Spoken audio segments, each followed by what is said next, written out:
স্বস্তির নিঃশ্বাস বার্সেলোনা সমর্থকরা এখন থেকে নিতে পারেন। দানি ওলমো ও পাও ভিক্তরকে খেলাতে আদালত থেকে অনুমতি মিলেছে কাতালানদের।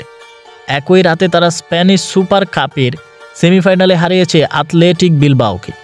তাতে মৌসুমের প্রথম শিরোপা জেতা থেকে আর এক ধাপ দূরে দাঁড়িয়ে হান্সি ফ্লিকের দল।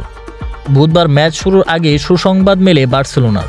স্প্যানের শীর্ষ ক্রীড়া আদালত কনসেজো সুপিরিয়র দে দেপোর্তেস ওলমো ও ডিরেক্টরকে অস্থায়ীভাবে খেলার ছাড়পত্র দেন।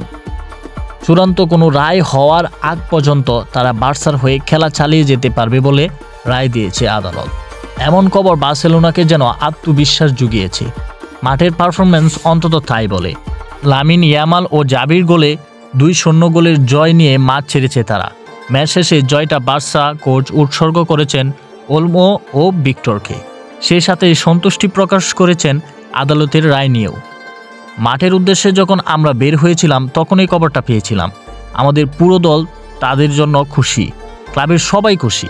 সঠিক সিদ্ধান্তটাই দিয়েছে আদালত। আমরা যে দল হিসেবে খেলি সেটাই দেখাতে চেয়েছিলাম। আমরা চেষ্টা করেছিলাম তাদের জন্য ম্যাচটা জিততে। ম্যাচের 17 মিনিটের মাথায় জাবি গোল করে এগিয়ে যায় বার্সেলোনা। ছুট কাটিয়ে ফেরার পর এটাই প্রথম গোল স্প্যানিশ এই মিডফিল্ডারের। দ্বিতীয়ার্ধের শুরুতে গোলের ব্যবধানটা বাড়ান ইয়ামাল। গেল মাসে চোটে পড়ে বেশ কয়েকটা ম্যাচ মিস করেছেন ইয়ামাল। ফিরেই গোলের দেখা পেয়েছেন 17 বছর বয়সী এই তরুণ। বৃহস্পতিবার রাতে আরেক সেমিফাইনালে ডিফেন্ডিং চ্যাম্পিয়ন রিয়াল মাদ্রিদ লড়বে মায়োর্কার বিপক্ষে।